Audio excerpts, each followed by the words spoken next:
ராமேஸ்வரம் ராமநாத சுவாமி கோயில் முன்பாக யாசகம் பெறுவோர்களிடையே ஏற்பட்ட மோதலால் பரபரப்பு ஏற்பட்டது.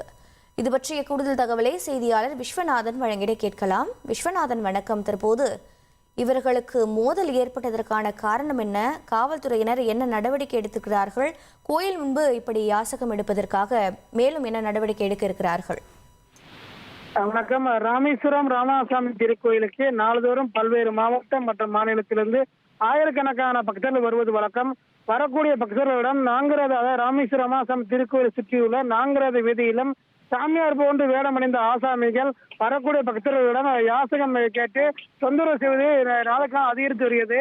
யாசகம் கொடுக்காத பக்தர்களிடம் அடாவடியா நடந்து கொண்டு அவர்களுக்கு சாபம் விடுவதும் தொடர்கதையாக நடைபெற்று வருகிறது. இது குறித்து பலமுறை காவல்துறைக்கு புகார் சென்ற போதும் காவல்துறை எந்த ஒரு நடவடிக்கை எடுக்காமல் அலட்சியமாக ஈடுபட்டு வருகிறாங்க. இந்த நிலையில பாத்தீங்கன்னா பிச்சைக்காரர்களுக்கு இடையே யாசகம் பெறுவது ஏற்பட்ட தகராறு காரணமாக இரண்டவரும் சேர்ந்து ஒரு மாற்றுத்திறனாளி தாக்கும் வீடியோ தற்போது சமூக வலைதளத்தில் வேகமாக பரவி வருகிறது. இது சம்பந்தமாக காவல்துறையினர் உரிய விசாரணை நடத்தி வராங்க. அது மட்டும் இல்லாது சாமியார் போன்று வேடமடைந்து திருக்கோயிலை சுற்றி வரும் ஆசாமிகள் மீது கடுமையான நடவடிக்கை எடுக்க வேண்டும் என பக்தர்கள் கோரிக்கை விடுத்திருக்காங்க.